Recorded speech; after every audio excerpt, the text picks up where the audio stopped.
All right, I'd like to welcome everybody to a special City Council and Planning Commission joint meeting. And we're going to be talking about food trucks and the next steps in our comprehensive planning. But before we get started, let's have a roll call taken. And it looks like we have some of our Planning Commission and Council, our panelists on Zoom. Good evening. Mayor Smith, Here. Councilmember Dennehy, Councilmember Gonzalez, Councilmember Jaquez, Here. Councilmember Reed, Councilmember Brandon Smith, Here. Councilmember Mayor Pro Tem Hamrick, Here. Chairman Maloney, Here. Commissioner Clark, Here. Commissioner Clement, Here. Commissioner Ledoux, Here. Commissioner Moss, Here.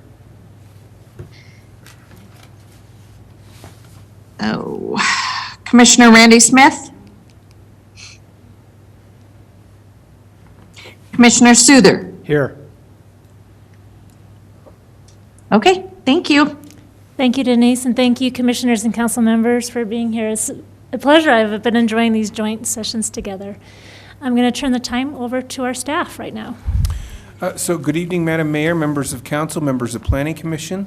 The first item is a bit of unfinished business. A few meetings ago, there was a discussion that came up about food trucks and carts and whether or not to allow them in our new version of the code on Main Street between the 300 and 800 blocks.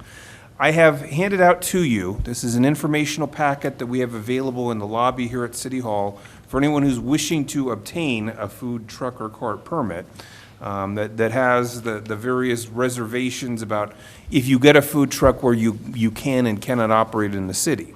Now, unfortunately, at the conclusion of that meeting, and that was right at the end of February, we did not really get a clear resolution one way or the other as to whether or not we wanted to change the policy or keep it the way that it is.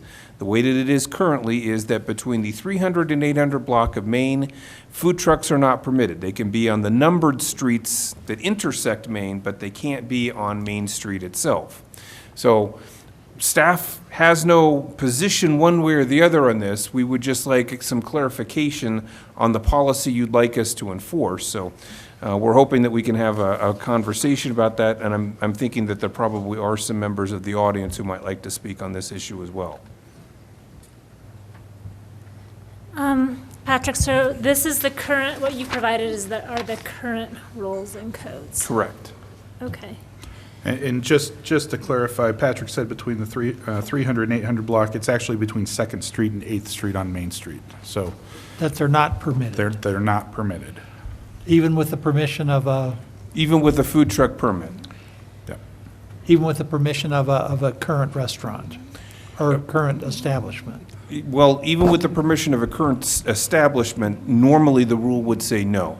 I believe we made some exceptions under COVID, but it was just for the period of time during the pandemic as it related to, for instance, drinking establishments on Main Street. Correct. So in other words, the food truck that comes every so often on Main Street by Brothers has to have special permission to be there because he's on Main Street. They are on Main Street, and they are allowed to do that during the COVID limitations right now. Okay, so when do we, so with the COVID being around, technically, it's a moot point because the COVID isn't gone right now. So if anybody wants to put one of these establishments right now on Main Street from that area, the COVID's still in place, we can't prohibit them. So right now, the way, the exception that we allowed was a food truck has to be partnered with a bar that does not have a full service menu. I understand that, but you know they're gonna get themselves established. So that's the thing that I'm looking at with regards to that. So there is the possibility, with keeping with this, we could have food trucks on Main Street through that entire area while the COVID is in place and with the other people saying, yes, we want them there. This way, the reason I'm saying this, so we don't have any problems with the citizens saying, well, you're saying they can't have it, but yet we see all of these, food trucks on. That's the main reason I'm bringing it up. Right, yeah, so right now, there is that exception, and what we're looking at, or the discussion tonight, is whether to make that exception a permanent exception. What has been the feedback from downtown merchants and restaurants with having food trucks on Main Street during COVID? Well, I think you have a business owner on Main Street that's in the audience tonight, and I would recommend asking her opinion. We have not had any complaints that I'm aware of during this period, but you also have the camaraderie of, the community pulling together because of COVID and, all those types of things that are happening right now, to everybody trying to help each other out. Mm-hmm. And we also have food trucks on Main Street during the farmers market on Thursday nights, do we not? Is that because it's a special event? It is, yes. And our comprehensive plan talks about having food trucks at Macon Plaza and possibly at the Clock Tower, and those are numbered streets. Is that right? Correct. So Macon Plaza, it would be like putting a food truck in a park. They still have to get a special permit to do that. But for the farmers market, again, that's a special event, so there's special permission that's allowed during those times. Yeah, so I don't know if I answered your question or not. Yes, you did. Did we reach out to any of the businesses in particular and ask them about the possibility of changing the ordinance permanently? I have not, no. Did Tom? I don't believe that we've reached out as a staff to individual businesses on Main Street. Do we have any questions from council or commissioners or concerns about the possibility of changing this ordinance or wishes to keep it as is? Then let's listen to some comments from the public. We will start with Don Schmidl from 625 Main Street. Hello. I hate doing this type of thing, but I feel like this is really needed. I was shut down for 89 days. I was no longer able to operate as a bar. I had to now change to a restaurant by way of food truck in order to stay open or to open again. And I got permission from the Owl and from Julian's because they're within 100 feet of my business, which I think is the guidelines. Yes. And they both were great with it. Julian's offered to cater to my business, and then I would serve the food, which then it would cost me money and then more staff, which I already was cut in half with staff. So she understood that. And the Owl frankly said, Don, if they want an Owl burger, they're going to eat an Owl burger. It doesn't matter what food truck is in front of your business. They didn't care. They signed it off. I sent it in. The food truck, I have an average of probably 5 a month. They take up 3 to 4 parking spaces. And I do block the spaces in the morning because if I don't, it's impossible for when my food trucks to roll in to get it in there, and I have to find the people that have parked there. So I do block off 4 spots every time I have a food truck, starting at like 7 a.m. The trucks average 4 to 8 hours in front of my business. Last Thursday's food truck sold completely out in 4 hours time. I have been downtown. I went downtown today. I talked to a lot of my neighbors. A lot of the retail businesses think it's a great idea, think it brings people downtown, thinks that we should continue the ability to have food trucks on Main Street. To me, they're just a small business. They pay everything the way we do. They pay taxes. They get their permits. They get their licensing. The parking can be an issue, but parking in Canyon City has been an issue for years, and we've been talking about it for years and how to solve it. So taking up 4 spaces 1 or 2 days a week is not like a huge problem. I don't see it as a big problem. And I haven't had any complaints from my neighbors as well on the parking. They attract people to downtown, they attract people to my patio, my business. People walk downtown, the food, based on what kind of food trucks are down there, people will come downtown just for the food trucks. And they might stay downtown, I don't know. I would ask that before a decision is made on this ordinance, and can I ask how old this ordinance is? You can ask.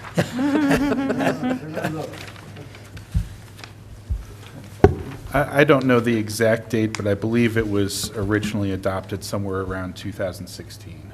Okay. That's a date that gels with my recollection of reading this as well. Okay. I just, I travel quite a bit, and I just got back from Santa Fe, and there was a food truck, 3 or 4 food trucks, about every 2 blocks. It was so awesome to see that. And you go to all these cities, and especially urban areas like ours are becoming very popular with food trucks. And if you read up about food trucks and how much money they bring into the economy and all the stuff that they do for they get people out and about. As the farmer's market Thursday night's a perfect example of the number of people that come down, not only for the farmer's market, but for the food trucks. Before a decision is made on this, I would ask that you guys take the time to meet with the DBA or the small business people downtown and find out how they feel about it. I think it's going to do nothing but help our businesses, especially during this summer and after the year that we've had, on the weekends. If we're allowed food trucks on Main Street on the weekends, that'd be awesome. I have them on Thursdays. I don't have Pool League during this time of year, but on Thursdays during Pool League, the food trucks are very, very busy. I don't know why they're still busy on a Thursday night that they sell out in 4 hours, but they're not all in my bar eating that food. So it is people that do come downtown just to eat the food out of the food trucks. Also, for me, competition is very healthy. I think if our local restaurants don't want the competition, maybe they could step up their game a little bit, try to figure out how to, I think it's a competition to me. And I think we need more options. Our options are very limited in town. I eat out a lot. And it's always the same thing. Where are we going to go tonight? Twice a week on Pizza Madness or wherever we're going to go, it's the same stuff. Our choices are limited. I say that we help support those small businesses that we call food trucks as they have supported us during this entire last year. And most of the people that run these trucks live in Fremont County, pay taxes in Fremont County, and have grown up here. So I would ask that you consider changing that ordinance, even if it's on a limited basis, like 3 days a week or something, so that we don't get convoluted with food trucks downtown 7 days a week. So that's what I would ask you to do as a business owner downtown. Are there any questions for Don? I don't have a question, but that's why I brought up the deal. I think what you mentioned is very important, because if we're going to allow this to happen, we do have to change it so that, right now they can do it because of the pandemic. Once the pandemic is over, that's why it should be changed if we're going to do it now, so that it can happen, throughout the summer, whatever you say. So you brought up a good point that we all need to consider with regards to it being, not just during the pandemic, but in a sense, a normal lifestyle, for downtown and for Canyon City. So thank you for bringing that point up, ma'am. Thank you. Mayor Pro Tem Hamrick? So would the, after the pandemic emergency is over, whenever that might be, is it your desire to continue to have the food truck come sit in front of your establishment? Yes. Mm-hmm. So you would like to do it? Yes. Well, and it doesn't. Yeah, I offer food at my bar. I was able to do that before, but once COVID hit, all of a sudden that wasn't legal anymore. So I had to get the food trucks. The food trucks don't cost me anything. Right. And it makes them money, and it makes people happy. And I would love to continue it after the COVID deal. I hear you, and those are certainly things that we need to consider. There were a group of city council people that went up to Salida and Buena Vista and looked at the situation up there. And up there in Buena Vista, what they actually did is they let food trucks move in and essentially become permanently fixed with water and power in an empty lot. Right. And there were a lot of the businesses up there were not happy with that decision by their council because in essence, you have you have something that's taxed as a motor vehicle, but you're really serving as a restaurant without the bricks and mortar. And because of that, there was a lot of pushback on that. But that's kind of the one bookend that we're looking at here. The other, of course, is none at all.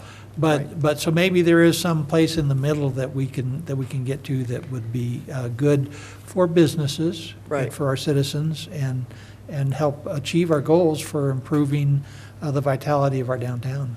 Well, and I've even considered buying a food truck. I've been looking at them lately and talking about buying one as an extension of the restaurant my sisters and I have up on the hill. Because during the summer, they're pretty dead up there, so she could sell her brisket and her stuff down here during the wintertime if we could have the food trucks down here. Or as an extension of, I thought about a consignment type of thing, like if you're thinking about buying a food truck and you wanted to rent mine for a certain amount of time and try it out before you go spend the money on it and decide whether you want a food truck. I mean, but I want to wait till this ordinance is decided on before I make that decision Sure. to do a food truck. Understand. Looks like Brandon Smith has a question. Can you hear me? Yes. Yes. All right. I was just going to kind of piggyback off of comments that have been made that we asked people to be innovative with business during the pandemic, and I think this is probably one of the best innovations. I mean, business is changing regardless of the pandemic or not, and these food truck owners have found a way to make things work and own a business that's not brick and mortar. And it seems to be that more businesses are going away from brick and mortar and finding more innovative ways. So that's just my comment. Thank you. And Brandon, I was going to ask you, because you get a lot of word from the public, because you have a business downtown as well. Have you gotten any feedback from businesses or I residents? personally have not had very much feedback other than the people that talk about how wonderful the food trucks are that are downtown. I haven't heard any negatives from restaurant owners. I would think that would be probably the only people that would probably have a negative comment. But I do agree that competition breeds, exceptional service and exceptional, it makes it work for everybody. Thank you, Councilmember Smith. Any other questions for Don? Go ahead, Dee Dee. Don, you had mentioned that the food truck that's in front of your place, only part of your patrons that participate in it, and a lot of them are from other places or just visitors on Main Street. So I'm just curious, why is it so important that it's on Main Street? Why couldn't it be on the side street? Why does it necessarily need to be, in my mind, I'm like, does it necessarily need to be in front of your business when only a portion of your folks actually use it? Why do you see why that's so important? Not a portion. What I meant was, a lot of people come to town on nights we have food trucks that don't generally come to town. Most of my customers will eat at a food truck, and they love it. I have a specific group of people that come down for specific food trucks. But a lot of my customers will eat at the food trucks. Those that don't will still eat at the restaurants the same time I might have a food truck. They'll bring their food over. I just think it's important to be, especially a bar, that it's a high traffic, lots of people in and out all day, and it gives them a choice. Yeah. And walking around the corner, you feel like they wouldn't use it? I don't think that it would be seen as much around the corner. And frankly, with the St. Cloud doing what they're doing, I don't know where I'd park it. I would lose that spot over there. Thank you, Don. Any other questions? Then we'll move to our next person. Thank you, Don. Emily Dennehy.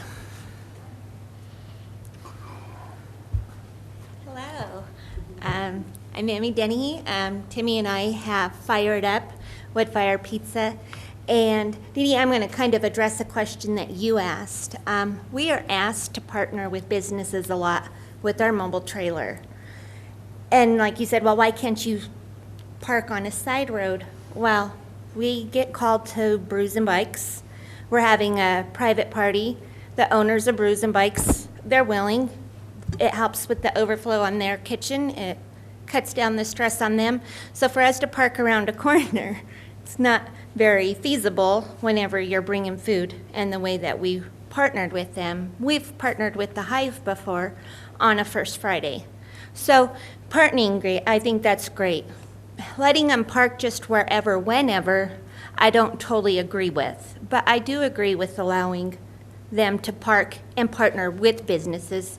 And you're only giving up a certain number of parking spaces for a very short time. I mean, you're thinking a couple times a week, 3 or 4, but it's benefiting our economy. It's benefiting both businesses, our business and the one that we're supporting. But also, it's more tax dollars coming in. And it, like Don was saying, it brings more people into the downtown area where they may not have flown to this area, but they're wanting a specific food truck, and they may see another business that they want to come and frequent. So I believe that we need to change this ordinance just to encourage good business in the downtown area. Amy, first I want to reiterate that Tim Dennehy, who's a co-owner of the Fired Up Pizza, was not able to be here tonight, but he did call me and wanted me to express his similar sentiments that he, as far as a desire to have a permitting process to partner with brick and mortar businesses on occasion where they do fundraisers or other special events, and that it is an innovation. So he wanted to make sure that that was heard. But I do have a question for you, Emmy, and maybe you've given this consideration. And Mayor Pro Tem has asked about this as well to Don, and that is that probably the biggest argument from our restaurants besides added competition is maybe unfair competition because they have to pay rent and commercial property taxes, and so they have to pay higher prices. And what would be your response to that? Well, the response to that is they're there. They can have their hours set to whatever amount of time they want, 7 days a week, where we have to be invited in or we have to be partnered. And it's only a few days a week. So in my opinion, I don't see, yes, it's unfair, but it's business. It's entrepreneurship. I mean, these people, they dreamed it up. They found a way that maybe didn't cost as much as a brick and mortar. But there's people who want the sit-down experience of a restaurant, and there's those that are like, we're just going to grab a bite to eat and head home. So it plays on both. It's what the consumer wants. Any questions for Emmy? Go ahead, Dee Dee. So the idea of creating a food truck place at Macon Plaza, let's just use that, where maybe there are several food trucks that are there so many nights a week. Would that be attractive to you? Like it's promoted like this is food truck night here on Macon Plaza. Would that be something that would be interesting to you, or? It would be interesting. I would feel that there would have to be a rotation. There's been times that we've been asking, people are like, they want a commitment. Part of the reason some of us have food trucks is because we want the flexibility of, you know what, this doesn't work for me. We have a family, so I don't want to be tied to a brick and mortar or all the employees. So for me, it's the flexibility. So yes, that would be. But my concern with that is that it's a nice rotation, that you don't have the same person every time if you want to keep that variety and the enthusiasm to go and check out the food truck night. Sure. What do you think about food trucks being parked in front of a business that hasn't been asked to park there? There, I have an issue with it in a way because it is the competition thing, but it's also, excuse me, it's just, to me, I just don't agree with it because you are, like you said, you have your brick and mortars and they're established there. I don't know if I would like that because then that doesn't stop somebody from out of town or somewhere else, just coming in and parking, making their money, and leaving, and maybe skipping out on paying taxes or whatever. We need a way that we can regulate who's in town, who's not in town, without, that way it's asked permission. There's an agreement, it's set up. I don't like the idea of just letting anybody come in, because then you don't know what's coming into our community. Thank you. Brandon Smith, did you raise your hand again? No, but I did have a question for Ryan about the permitting process. Go for it. What is the current permitting process, Ryan? Is it specific to Canyon City or does the county have their own? So our permitting process is specific to Canyon City, and of course, they have to, work with the county to, get their health department inspections and things like that. Patrick is actually the one that processes all of these permit applications, and Patrick, is there anything you would add to that, or? What is the fee? I'm sorry, I couldn't hear that question. Is there a fee associated with it? Yes, for an initial permit, it's $50. Annual renewals are $25. And that's for a year? That is for 1 year, yes. Okay, thank you. Any questions for Emmy before she sits down? Councilmember Hawkes. I'm going to bring something up, and just because we're talking about the local business people being upset and this and that, and so I'm going to give both of you guys some homework, because I've been here a long time. We had a situation several years back when I was on city council where they used to have, like the dealerships in Pueblo, move locations, and other dealers would come into town to sell vehicles and stuff like that. Furniture people come into town to sell stuff like that. There was an outcry from some of the business owners in Canyon City. So there was an ordinance passed back then that prohibited that type of a situation. Now, the homework is going to be, did that ordinance specifically only deal with things like automobiles, furniture, and stuff like that? Or was it an ordinance that dealt with completely not allowing outside businesses to come and sell their product in Canyon City if they weren't part of the city? Because if we're going to do this, I want to do this correctly. And I've seen a lot of important points made up by you and everybody else. And like I said, if we're going to do this, we're really going to have to look at how we change this ordinance so it takes care of that. So that's the homework that I'll give you two gentlemen, to look into that ordinance. And like I say, it's a long time ago. So you got a lot of homework to do. So when we get to looking at this fully, of what we're going to do, we don't have a situation or a problem with that previous ordinance. Councilman Hawkes, do you know if that was like a mobile vendor ordinance or something along those lines? It was something similar to that, because like say, they used to have sales right there at 9th Street where the eye doctor and all that stuff is and everything. They used to have sales out at the plaza out east of town and stuff like that, and they did it for a while. But like I say, then we got complaints from the local business people, and then so an ordinance was passed to prohibit it. So, but like I say, I don't know if it's just dealt with a specific thing, like automobiles and furniture, but I want to make sure we get everything clarified so we don't have a problem down the roadway when we decide to do something with this ordinance. Absolutely. So, We'll see what we can dig up. and I'll tell you, it's over 14 years old. I thought that was when Pat Frida was on council. Huh? I thought that was when Pat Frida was on council. Way back when, that Yeah. was even before Pat Frida. It's like when I It was first started. before her? Yes. Okay, because I thought had a conversation with her. It sounded like she was a part of that decision-making. Well, I have a process. question. Sure, go ahead. Reading in this proposal that we're looking at. Is this a question directed to Emmy? Actually, anybody. Okay, so Emmy, you're welcome to stay or sit. Sorry. Item number 15, I know this is talking about food carts and everything, but it talks about no merchandise. Would that not cover the issue that Councilman Jaquez brought up? So it's saying no merchandise can be sold except from the sidewalk side. So, yeah, from the food truck or whatever the mobile unit is.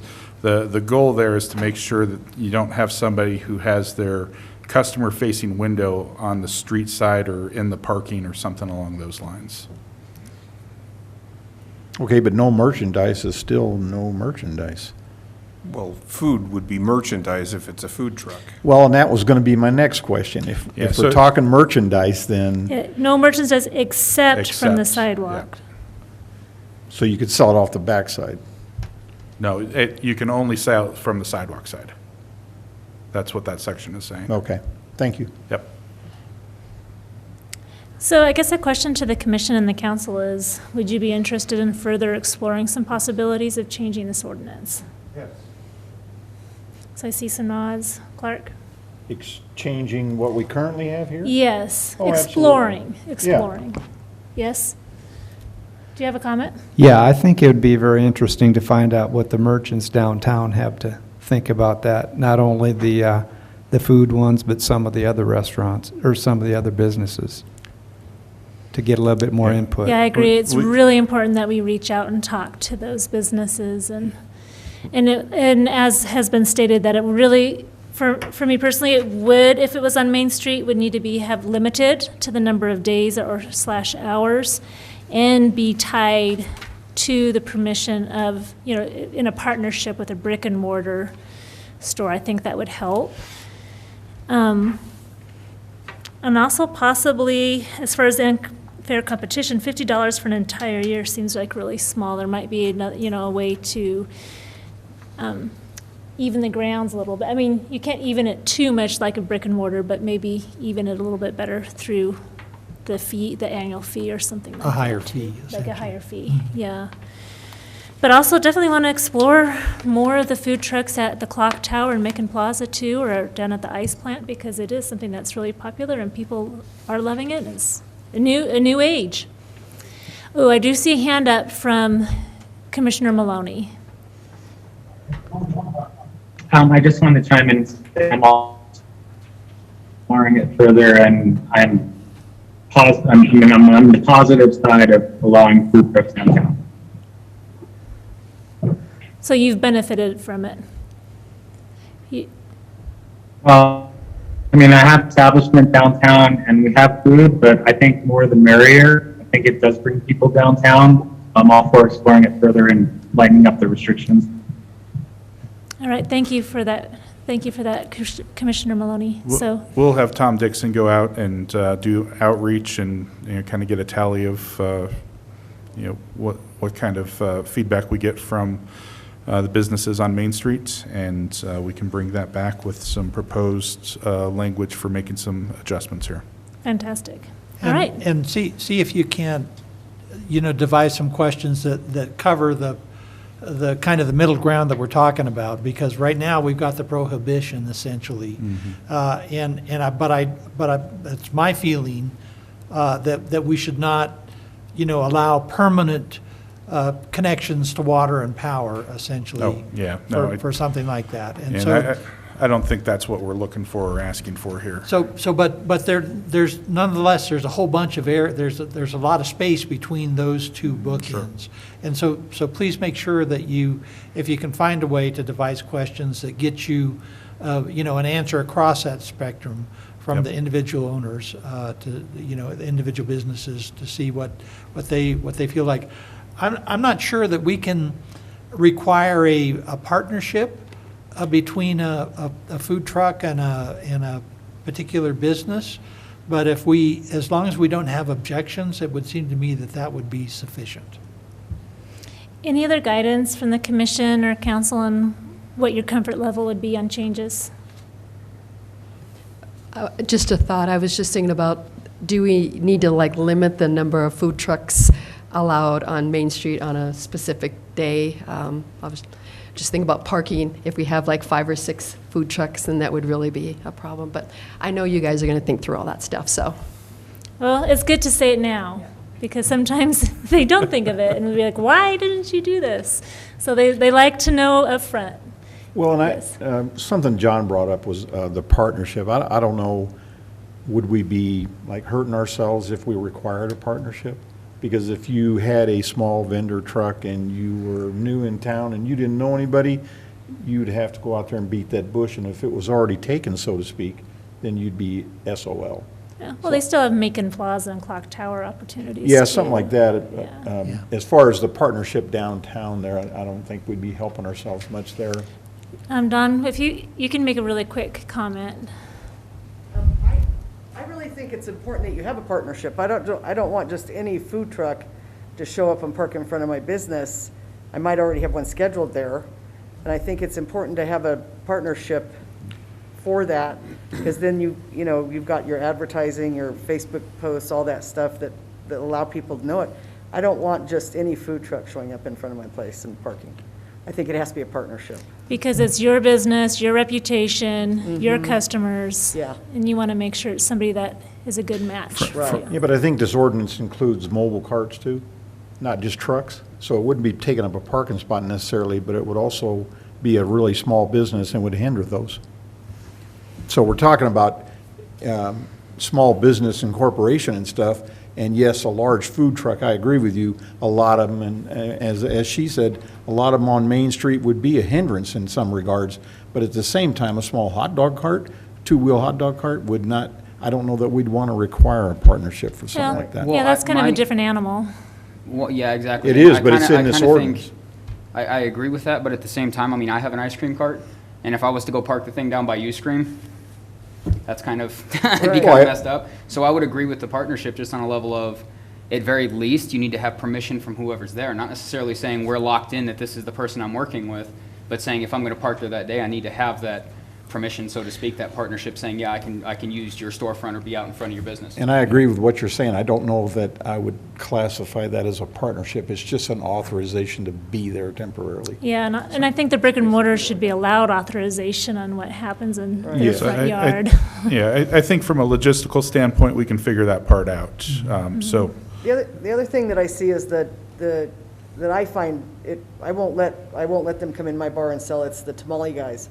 I'm sure their tamales are fine, but nobody knows where they're cooked, they didn't pay for any license, they haven't been, the health department, and they're selling tamales out of their car, or they're peddling them, they're coming into businesses and peddling them. I don't know how to stop that, but I won't allow any of my staff, I won't allow them in my bar, because I don't know where that's been prepared, and they haven't done the work that the food trucks have done to be there. So I don't know how to stop that. Thank you. And thank you for the representation of the businesses here today. That's been very helpful. And we will look forward to hopefully having more input from our downtown businesses as we move forward. All right, One more question. How do we Yeah. treat Blossom Festival? that's a special event. So, which So there's reminds no- me. So there's no requirement for any? Well, there is. So, and that reminds me, there's a typo under that. As part of a larger special event, and permitted by, it says that event's coordinator. Well, I guess that's right, but it's a little awkward. So if I hear you correctly, we can mandate for a special event that we can put whatever we want to in a brick and mortar? You have to work with the events coordinator, and the Canyon City Chamber of Commerce has information about special events in the city. But again, we can mandate that we can let anybody in front of a brick and mortar at the special event. I think, how does that work? If I understand you Blossom? correctly, and if I read that correctly, then yeah, for a special event, we can park whatever we want in front of our business. It would not be, I hear what you're saying. It's not a mandate, but it would be a permission. By the city, though, Yes, by the city. not by the Would- brick and mortar person, Correct. which would be contrary to what she was talking about. Well, this is a special event. I understand that. So with special events, typically they have road closures and things like that, and it's more about foot traffic. But yes, the location would be up to the event coordinator on where they're placing vendors and things like that. Okay, thanks. All right, do you feel like you have enough information to move forward? Yes, I believe we have enough to go out, do the research, and bring something back. Thank you. What's next on our agenda? So this is Canyon City's urban growth boundary and the 8 Mile area, and I actually have a one-page PowerPoint on this.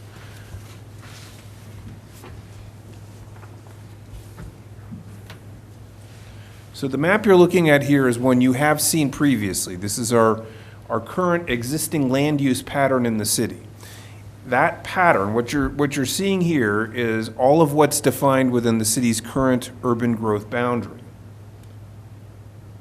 The area right up there is 8 Mile. Now, what you can see, the distance between where we have a current city boundary right now and where 8 Mile is, that's quite a gap. You're actually, if you're considering keeping this as part of our urban growth boundary, what you're essentially making as a statement is the city does in fact intend to eventually annex this area and extend municipal services there, even given what the cost of extending those municipal services is. So this map right here is in fact our priority annexation area map, which you have also seen previously. And you will see how far away even a nearest priority annexation area is from 8 Mile. So I guess the policy question we'd like to get some clarification on is, do we want to keep, as a municipality, the 8 Mile area as part of our urban growth boundary, or should we cut it off now? This is the time to make that decision and go forward with it. Mayor Pro Tem Hamrick. So let's look at that choice in dialogue here a little bit, get a little bit of information. If the direction was to say cut it off, but in the future, say 4 councils from now or 5 councils from now or sometime in the future, council decided that they did want to make that a priority annexation area, would this action foreclose that possibility? It would not foreclose it, but it would make it necessary at that point in the future, with a future council deciding they wanted to do this, that there would have to be an amendment to the comprehensive plan at that time.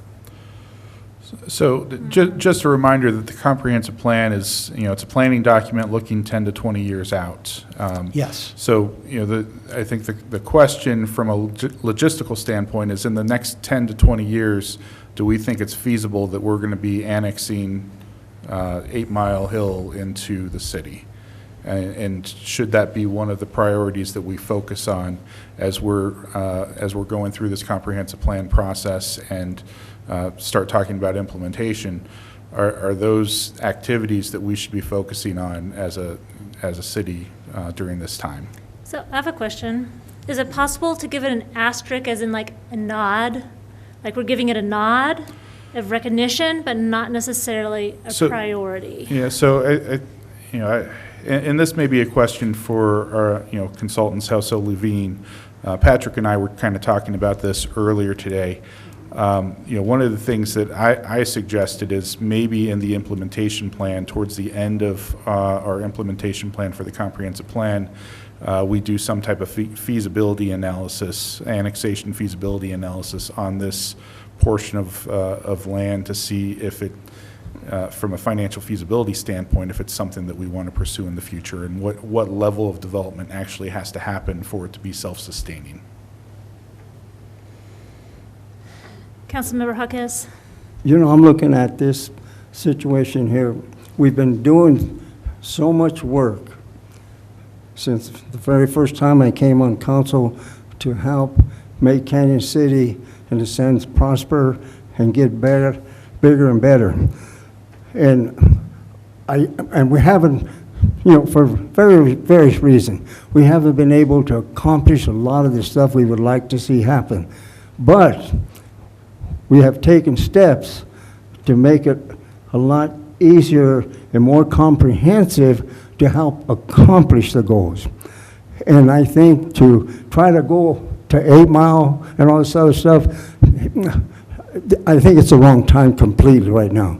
Let's continue to concentrate on what we've been doing for at least the last 20, 30 years, okay? And like I said, we're doing steps right now that is getting us to that goal. So let's continue to work on that goal that we set a long time ago. Let's ignore the 8 Mile area for now. If things boom, guess what? he can come back at a different time. But let's hang on to what we have right now and what we've been working for the past 20, 30 years. Okay? I'd like to, if you don't mind, go to each person, and we'll start at this end and work our way down. Well, I just had a comment there as far as the number 1 through number 5 priority areas. It would be interesting to know what type of infrastructure we're talking about as far as money-wise, because it's going to boil down to money when you start looking at these different areas, and what is what are the priorities and how much money are we talking, and can that get budgeted in, or could we find the money? So 1 through 5 are largely developed areas, Lincoln Park, North Canyon, areas that are already developed within the county. A lot of the infrastructure, streets and water already serve these areas. So a lot of the infrastructure from that standpoint is already there. Versus 8 Mile, you're talking about trying to, serve water up on the hill, and police service, things like that. Police service, fire service, and wouldn't we also have to purchase land to connect 8 Mile to Kansas But there would City as need to well? be annexable Contiguity, land that yeah. comes in to give us contiguity to annex out there, yes. And it should also be noted that the only road that goes out to 8 Mile right now is a CDOT right-of-way. The city does not own or maintain that. All right, we'll move to you, Brian.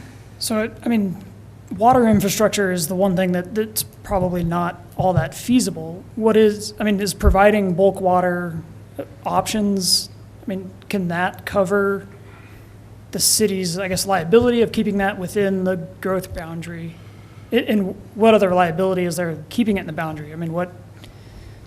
Leave it there. There's no requirement for us to provide water until we annex it.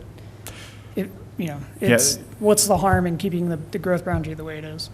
There's no harm necessarily in keeping the growth boundary the way it is. It's just a matter of where do you want to focus your efforts, and if you're keeping it on the map or keeping it in the comprehensive plan.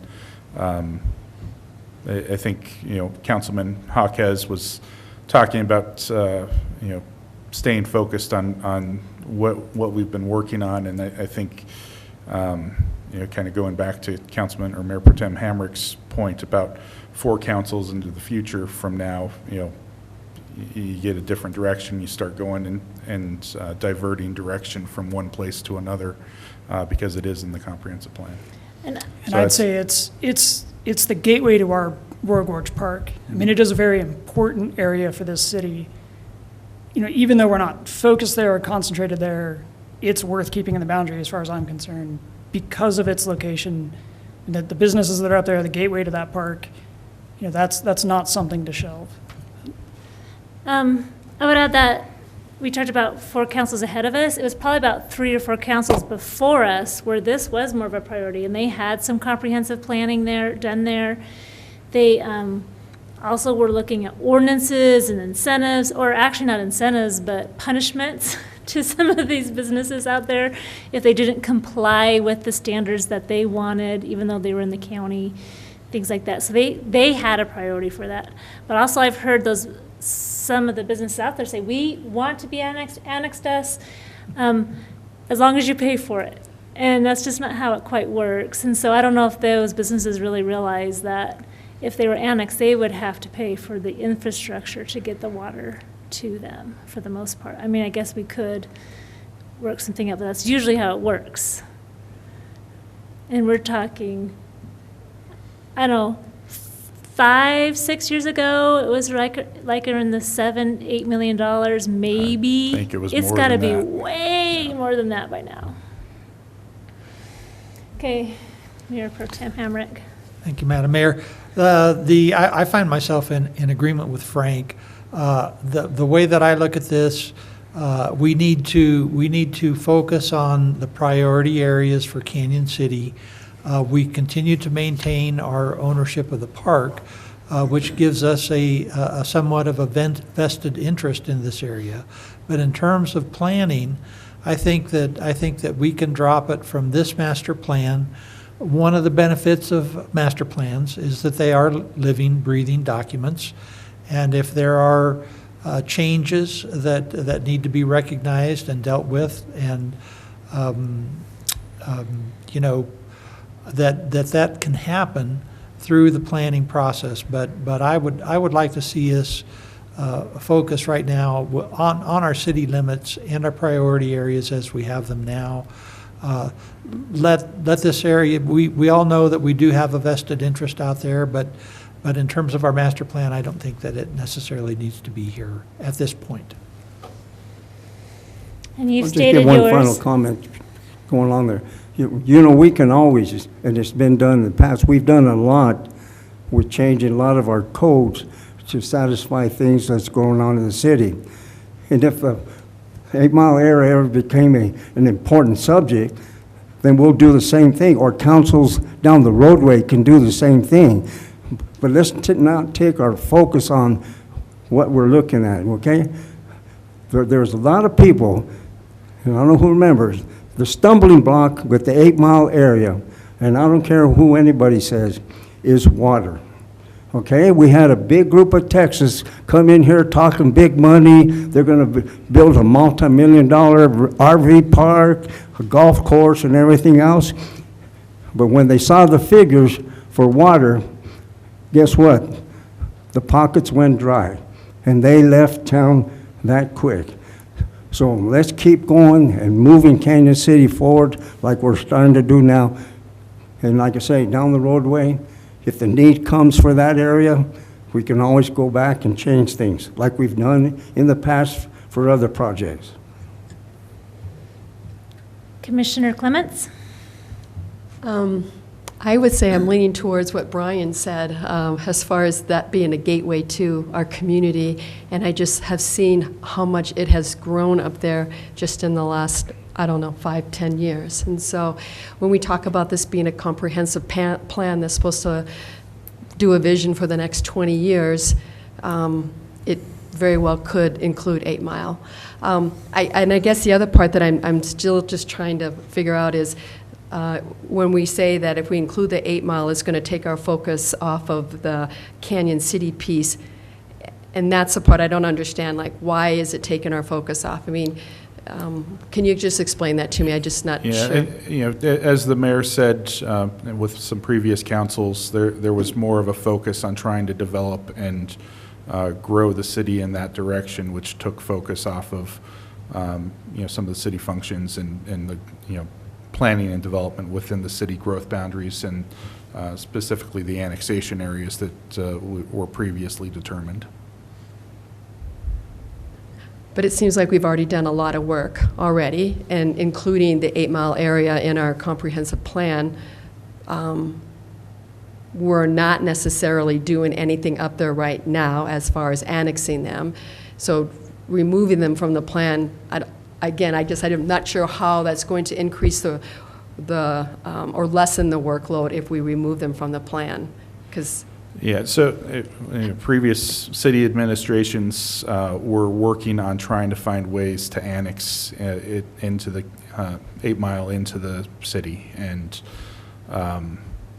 you know, there was a lot of time and effort that went into trying to find lines of continuity, you know, negotiating with property owners, trying to find ways to make this happen. And over time, that does detract from some of the work that's being done within the city itself and within our annexation areas. And I guess. So, I'm sorry. So, Go ahead. So if we know that, I just think about that wink and nod that you mentioned earlier. I mean, isn't it just like, yes, we want to do this, but we realize that right now it's too much. I mean, so then we focus on the Canyon City piece. I'm just trying to figure out, like, why is it so important to remove it when we can just put our focus towards the city of Canyon City and not necessarily our focus on 8 Mile, which sounds like previously you did a lot of work there. And so let's learn from that. Let's not do that work anymore, but let's also not just cut it off. Yeah, and I don't know that it's just cutting it off. As I mentioned previously, and maybe as part of the implementation plan for this comprehensive plan, we do that feasibility analysis for annexing that section into the community. If you look at that large rectangle and then you look at the city boundary, that rectangle takes up, it's almost as big as the city boundary itself. The amount of infrastructure and the amount of public safety and the things that would need to, the revenue that it would need to generate would be very large in order to make this financially make sense. And I don't know that level of thinking was done previously when all the work had gone into trying to annex it into the community. And I guess what I'm looking for is a little bit more direction and thoughtfulness about how we go about annexing such a large area into a community that would almost double the size of the existing community. That's, as I started off with, that's probably not something that's going to happen in the next 10 to 20 years. And really bad streets there, too. It would immediately need to be fixed. I'd like to weigh in on this a little bit. If we look at, for instance, priority annexation area 2, okay, because that's contiguous to the city, because we have identified it as a priority annexation area, that actually creates certain rights for the city in that area, if I understand the process correctly. So after we adopt the comprehensive plan, we would be working with the county to work on an IGA that's where level of development within those priority annexation areas would meet city specifications. And for us to create a priority annexation area of this particular area that we're talking about here, the 8 Mile area, that entails a whole different level of effort from city staff, all the way from looking at what different types of infrastructure is needed, what the costs are, what the land acquisition opportunities are, and all the negotiations that those topics entail. Yeah, not necessarily land acquisition, because private property owners would be theoretically making the decision to annex in. But yes, looking at the financial aspects of the pluses and minuses of annexing that property into the community. What's it going to generate from a tax base versus what's it going to cost to actually deliver services and be able to serve the citizens that would come into the city. And if we're talking annexation, we're talking about talking with the private property owners, taking staff time to do that, and so that's part of the package. So let's move on down. Commissioner Clark. As far as I'm concerned, we can drop that. I don't picture we're going to annex that area in the next 50 years. Water's the main obstacle, and we're not getting any better at that. We're struggling with it even as the city. So I can't imagine the county would even consider negotiating that part too. That's a revenue draw for them, and that's my opinion. Commissioner Moss. Honestly, with everything else that's going on, I feel like that's just kind of biting off more than you can chew kind of scenario. It just seems like it's too much too fast. It seems like this conversation would be better served 10 years from now. Once we've gotten everything in Canyon kind of go in the direction we want it to go, and then come back and talk about this. But where we sit right now, it just seems like way too much effort for not enough return. And let's go to our panelists. We'll start with City Council Member Smith. Pretty much what I was going to say was answered by Ryan and a couple other of the Planning Commission members as well as council. But I just feel like from a fiscal responsibility perspective, there's a lot of priorities that we have in the city that we have to deal with before we can bite off something this large. And I just don't see it happening, like Commissioner Clark said, in the next 50 years.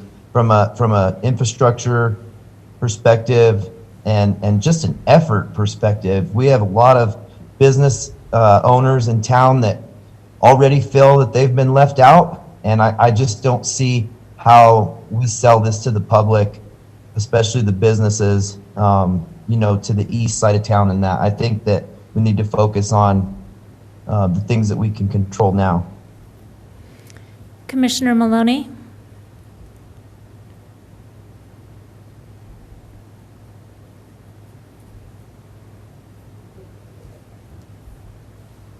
Are you still on mute? You might be on mute.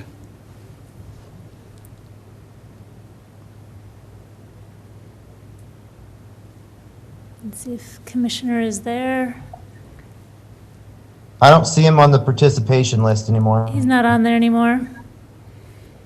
Okay. Well, it looks like we're heavily weighted towards dropping it.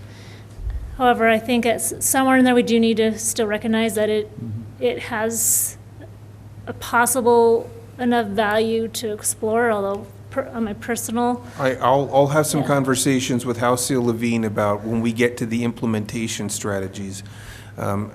Putting 8 Mile into a category of doing a feasibility analysis for potential growth boundary inclusion in a future update to the comprehensive plan. Do you have a wild number of what a feasibility study would even be for that? Certainly into the millions, probably tens or 20s of millions. Well, I mean just to do the study. Oh, just to do the study? Yeah. Oh, I think with the study could probably be done for less than what we're paying for the update to the comprehensive plan and the. Well, that's $180,000. It would probably be in the $50,000 to $100,000 range. So we could do a lot in Canyon City with that, especially for a clock tower in Macon Plaza. So, okay, so we've got the direction for that. And let's move on to our next item of business, please. So at this point, we're going to have a conversation about the next chapters to be included in the comprehensive plan. That would include downtown and riverfront as sort of a subset of the land use section we took a look at a previous meeting, and then a new section on transportation and mobility. And with that, I would like to ask Josh Kuntz from Halcyon Levine. I believe he has a PowerPoint presentation, and he can take over from here.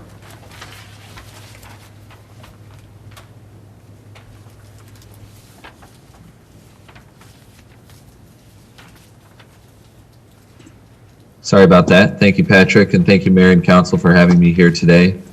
Just go ahead and share my screen here.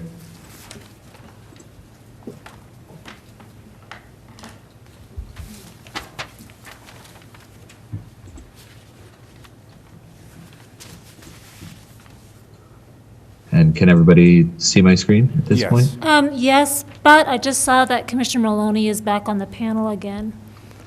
And Commissioner Maloney, were you able to hear the conversation about whether you wanted to drop 8 Mile Hill from the priority of annexation or to leave it?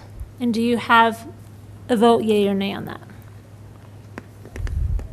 Yeah, no, I heard the whole conversation and in favor of putting off the 8 Mile and concentrating Canyon City for this time.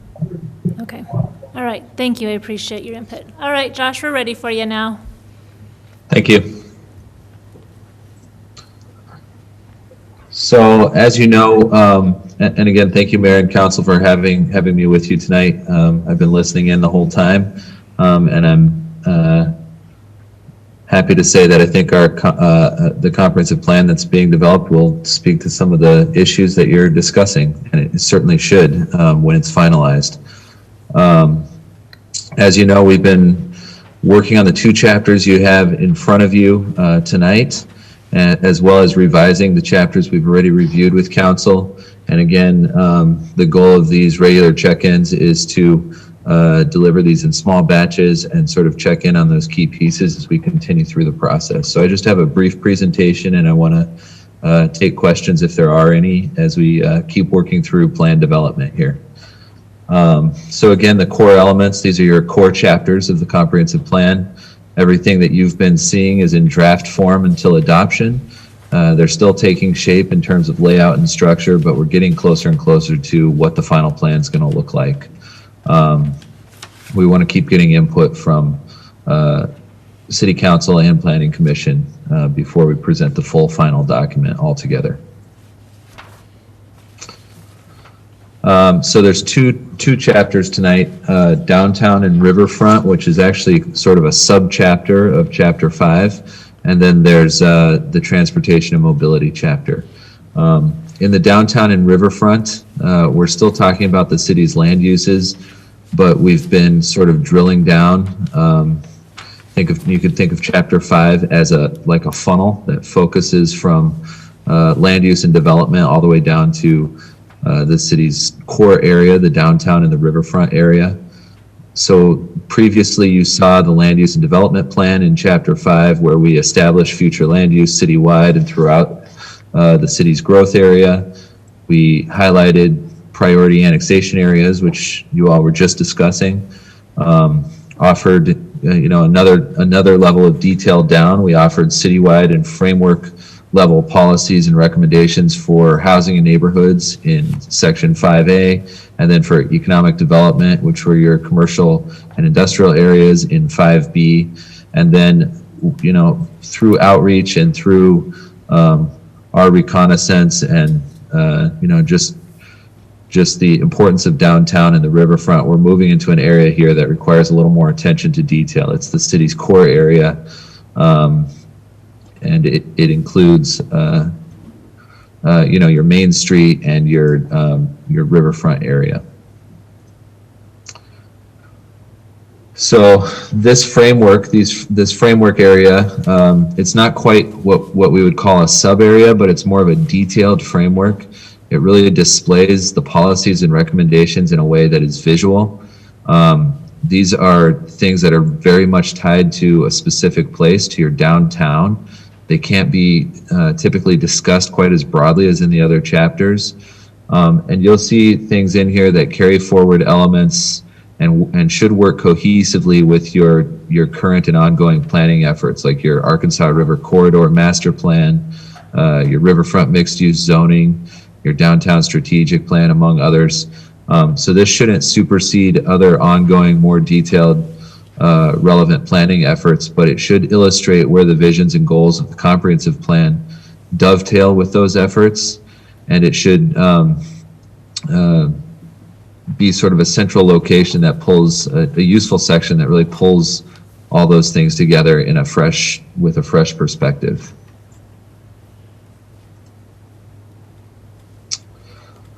So this section of Hey, Josh, can we Chapter just 5 stop? is pretty brief. Hey, Josh, can we just stop up for a second? I want to go make sure that we Sure. can ask questions per page. Did anyone have any comments Yeah, or yeah. questions on page 35? I do. Brian?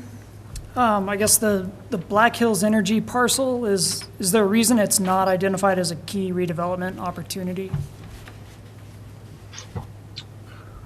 There is no, I'm not sure if I'm familiar with the particular parcel you're pointing out.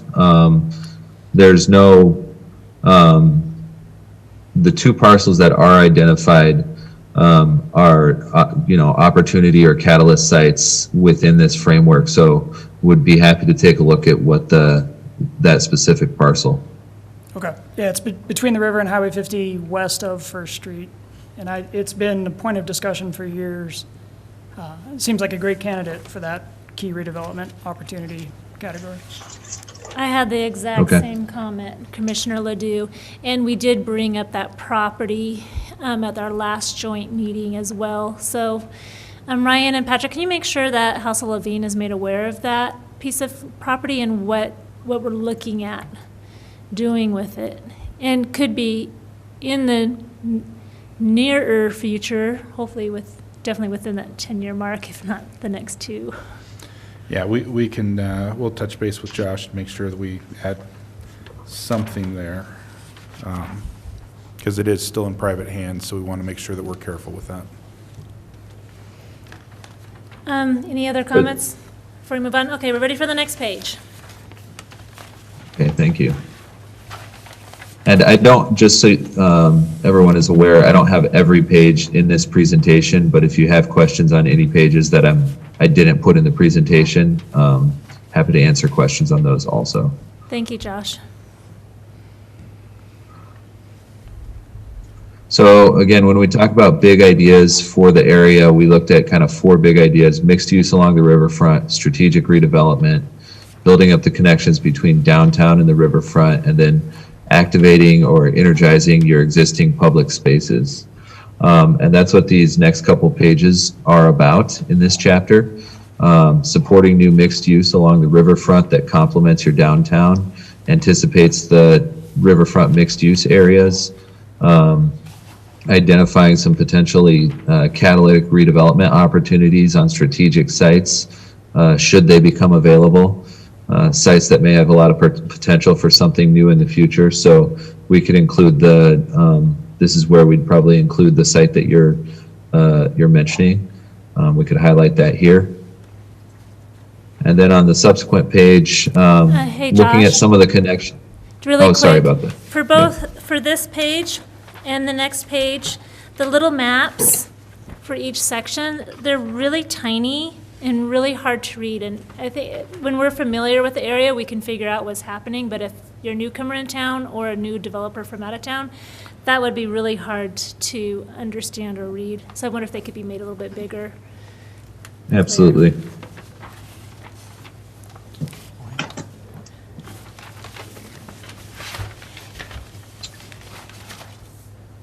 Okay, and then connecting downtown and the riverfront, across your different plans, there's several connections that are sort of already proposed.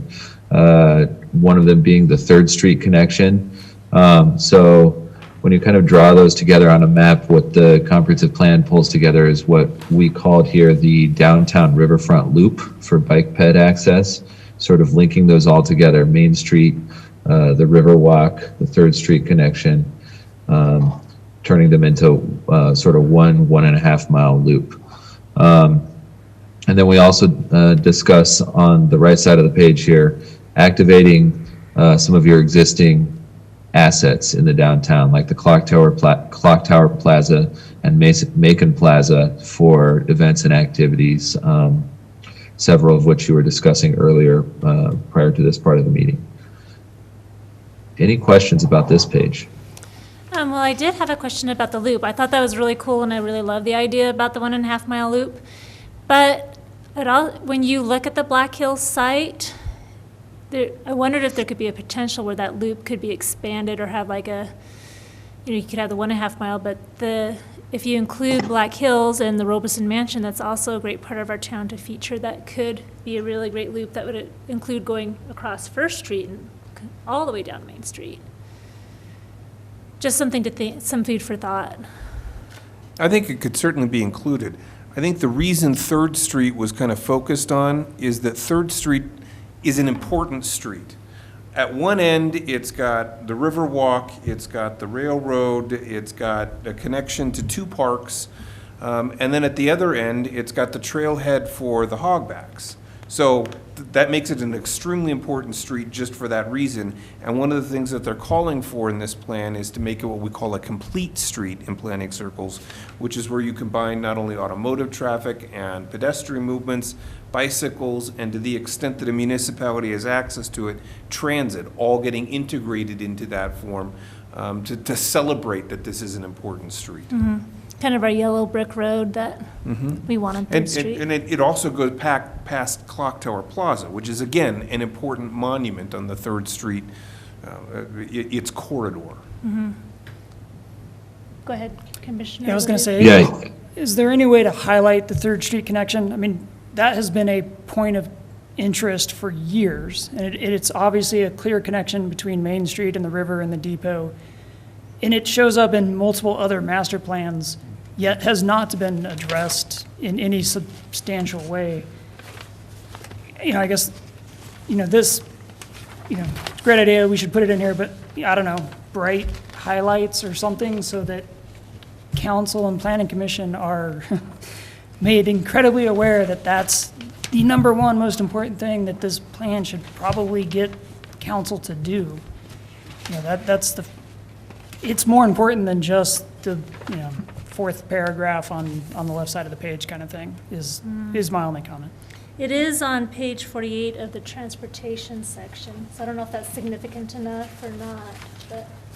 I guess it is such a key low-hanging fruit that it should be highlighted as such. And it will come back to you again when we get to implementation strategies on the plan as well. Okay. Yeah, it's a big one. Anything else before we move on? All right. Thank you, Josh. Thank you. And I do agree, I guess just to chime in on what council member is saying, Third Street, it's and just like Patrick said, it's a street that provides so many connections through downtown to the Hogbacks, to the riverfront, and it is an important street, and it should be treated with some importance in the implementation section as well, prioritized for this plan. So.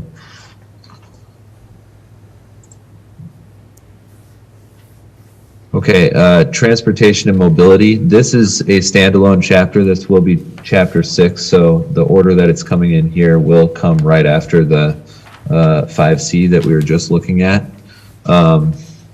Big ideas for the chapter. This is really about ongoing collaboration with CDOT, Fremont County for improvements, especially for roads in the growth boundary, carrying forward still relevant recommendations from some of the city's previous planning efforts. Starts out with a map, a bit of an orientation map, but looking at the street system and establishing the hierarchy of the street system in the city and in its growth boundary. Any questions about this? Doesn't appear so. Okay. And then this is a section where I don't have every page that you have in front of you, but Highway 50, key corridor through the city. So carrying forward several recommendations from relevant detailed planning efforts like the US Highway 50 corridor plan, continuing to move forward with intersection improvement concepts at the key intersections at US 50 and 1st Street and 15th Street. Any questions on this page?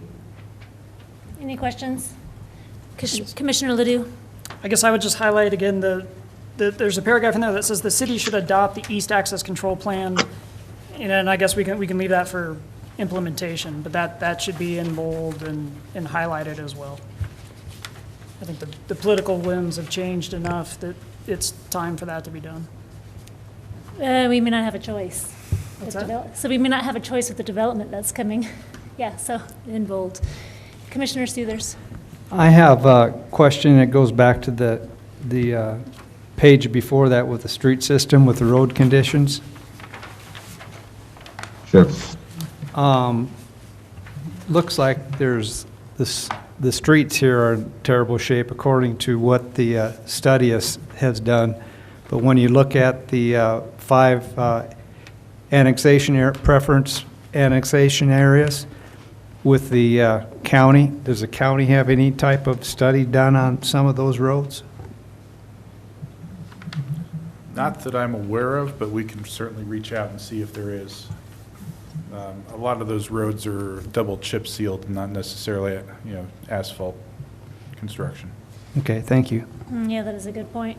If possible, I would personally appreciate seeing those percentage numbers about, 67% of the streets are beyond basic repair, 8% are in fair condition, and 25% are satisfactory to excellent. Those are all pre-2A 1% sales tax statistics. And a lot has happened, as it says down here, 10.9 miles of road have been reconstructed, and 28 projects of repairing. I would love to see those numbers reflect those changes that have made so that they're up to date to 2021. We can certainly put those numbers I mean, together we and worked our butts update. really Yep. hard to get there, and we should have some recognition of that Absolutely. progress. Mayor, if I could just ask which page that is? That is on page 40. Page 40. Okay. Any other comments or questions?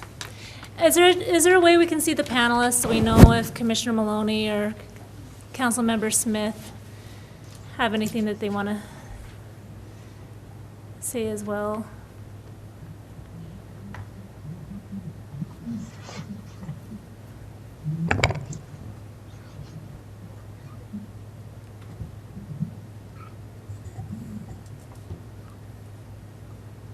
I'm good.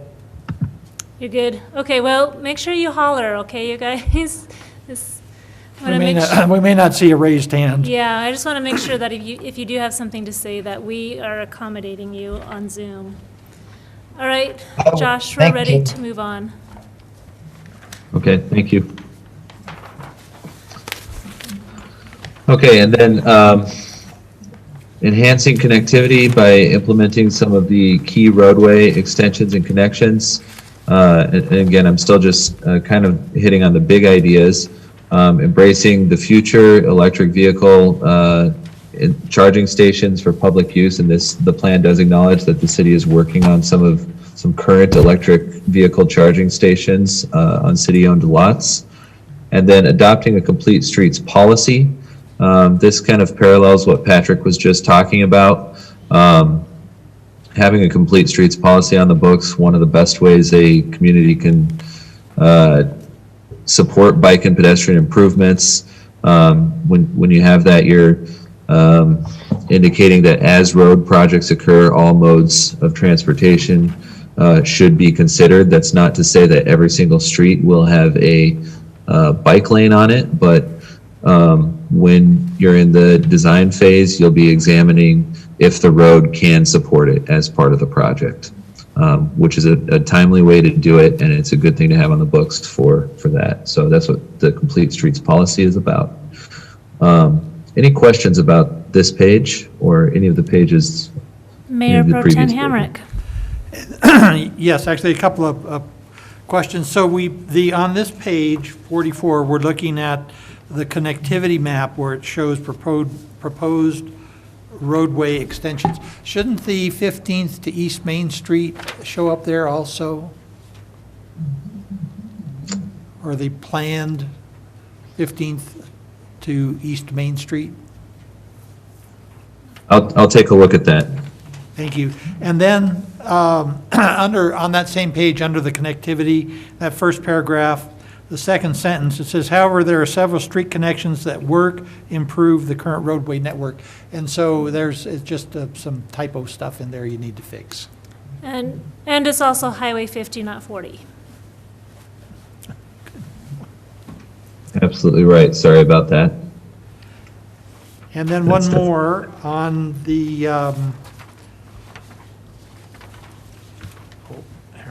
on page 42, so backing up just a little bit, the title that you have on the upper left-hand says U.S. Highway Intersection Problem Intersections. And so you need some punctuation in there, I think, is what needs to happen with that title. I'm just jotting some notes here on my copy right here as we talk. Patrick and Ryan, I believe I've heard in previous conversations that we do have an electric charging station at the Pueblo Community College here. Is that correct? You know, I have not heard that before, but we can certainly look and see. It might be worth finding out. I could have sworn I heard that in one of these meetings. And if so, it'd be nice to acknowledge that too, that we do have that one, potentially. Any other comments? All right, Josh.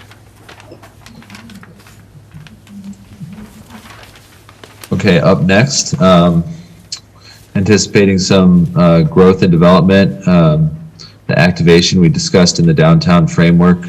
The recommendation here is conducting a parking study, looking to right-size parking. You know, you don't want too little, but you also don't want too much parking. So looking closer at the parking, especially in your core downtown area, and then maintaining the important downtown alleys. This is a recommendation that dovetails with the ongoing alley reconstruction program and sort of recognizes the alleys as, you know, I sort of think of them as the unsung heroes of a tidy core business district. So more important than they seem, and the city is doing reconstruction work to take care of these important alleys. Any questions about this page? Mayor Pro Tem Hamrick? No, but I do have a comment on downtown alleys. It says, these alleys should be well-maintained as a key component of Main Street, free of visual clutter or litter. And I would suggest that that we should also include in there traffic impediments, that it should be a goal of the city to make those alleyways free of traffic impediments, which we have horrible ones there right now with the Black Hills poles sitting right in our streets.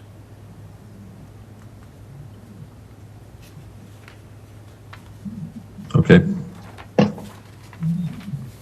Yeah, we can absolutely include that. They should be, of course, your alleys should be passable. You know, you need those for emergency vehicles and for your utility and service vehicles to get through, garbage and everything like that. Anything else? All right, carry on.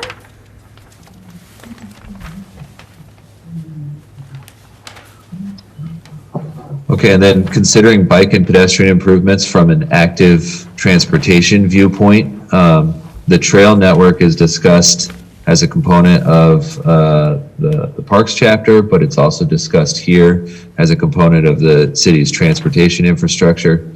And then thinking about on-street bikeways, proposed bike routes, the way that this map is kind of looking at them is Main Street and the Riverwalk, sort of the spines of the active transportation network, with proposed new bikeways, whether they're on-street or side paths branching off and taking you north and south in the community.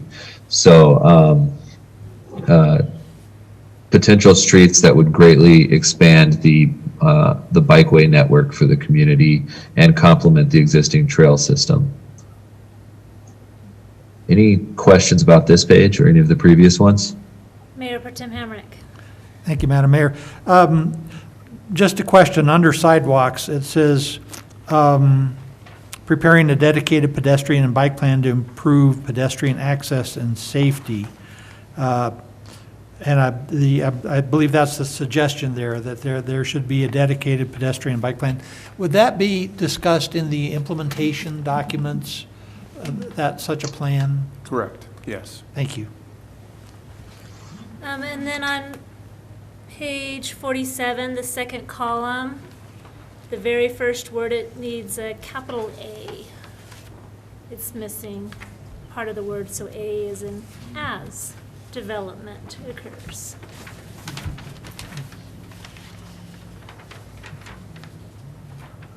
And I'm looking at my slide here, I think, apologies, but something you have the full page in front of you on page 47, but I do think my slide got cut off here, so. You can still see what she's referring to at the top of the second Yes, column, right absolutely. under the picture. You just have the letter S, and I think it should be as with a capital A.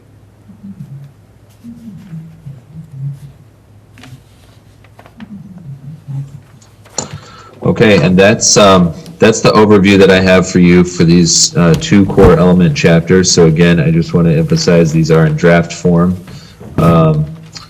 And I have a couple handwritten pages of notes here on my paper copy, and we'll be taking those back to the team. But if there's any other input tonight, I'm here to listen to it, and also as we could go forward, if there's something that strikes you as you keep reading through these, you can get those comments to us through staff.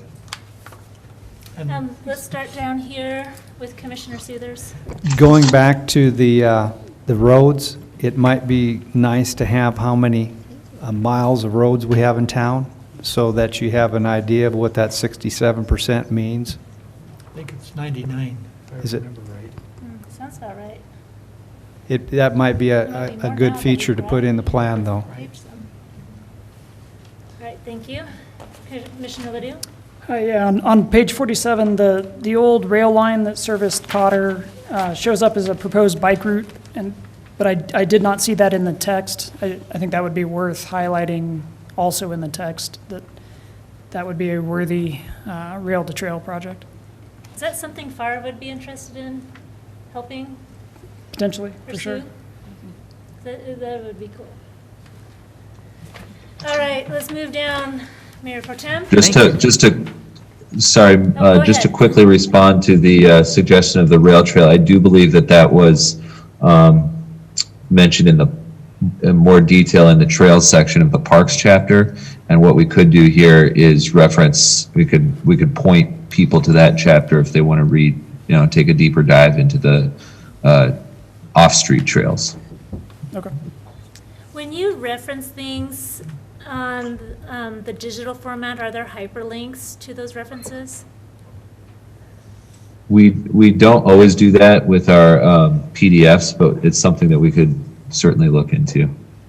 Thank you. Sometimes what happens is as the document gets copied or saved, those hyperlinks don't maintain their integrity. Gotcha. But we could look into that. All right, any other comments? Oh, Mayor Pro Tem still has some. Thank you. And I'm looking at page 48, and just kind of a minor editorial comment. In the middle of the page, the top one is Safe Routes to School, SRTS. Underneath that, there's a pedestrian crossing and streetscapes, and that has been split between the two columns, so the heading needs to be maintained and not split. Okay, thank you. And that's it. Okay, anyone else? I do have a little bit of just a curiosity question, and that's on the senior transportation on page 48. And that's where it's asking the city to consider conducting a demand study to assess how senior citizens are actively using the service. And I was a little more curious for more explanation as to the why. Is that to see if we're getting our money's worth out of this investment, or if there's a need to expand? I think the recommendation was considering if there's a need to expand to make sure that it's the right size for the community's needs. Okay. Any other final comments or suggestions as they tweak this to meet all of our needs for the next 10 to 20 years?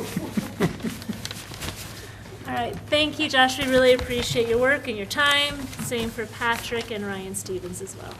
Thank you to each of our commissioners and council members for your input and your study that you've put into this. And do you have anything else for us before we adjourn? I do not, Patrick. I do not. All right, well then we are adjourned. Thank you. Thank you. Thank you.